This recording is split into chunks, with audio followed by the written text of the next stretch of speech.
Hello guys, welcome back to my channel Bangla lifestyle diaries and welcome to my another blogs. I hope তোমরা সবাই খুব ভালো আছো আর আমিও খুব ভালো আছি। তো এখন এসেছি ছাদে, এখন বাজে 3:08 আর দুপুরে লাঞ্চ কমপ্লিট হয়ে গেছে, বাবুর খাওয়া কমপ্লিট হয়ে গেছে। আর এখন অনেকটাই রোদ্দুর রয়েছে বলতে পারো। কদিন ধরে বেশ বৃষ্টি হচ্ছিল আর রোদ্দুর তো ছিলই না, মেঘলা করা ছিল। আর আজকে বেশ অনেকগুলো জামাকাপড়ই কেচে দিয়েছি। আর এখানে বাবু হচ্ছে খেলা করছে। একটুখানি ছাদে আসলাম, তারপর নিচে গিয়ে হচ্ছে বাবুকে ঘুম পাড়াবো, একটু আমিও ঘুমাবো, তারপর দেন আবার সব কিছু করবো। আর এই যে দেখো কী করছে, কিছু বলবে? ভীষণ রোদ্দুর, এই দুষ্টুমি করিস না।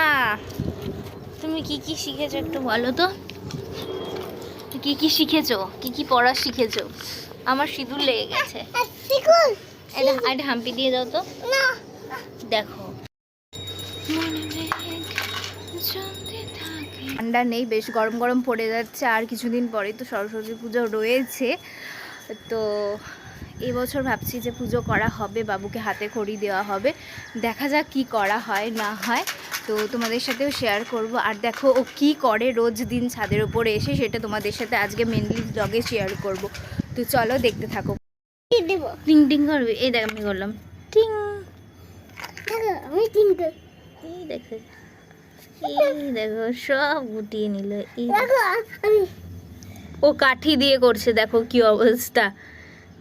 ওই দেখো ওই দেখো ওই দেখো, দেখলে? তো চলো আজকে তোমাদেরকে ছাদের গাছগুলো শেয়ার করি।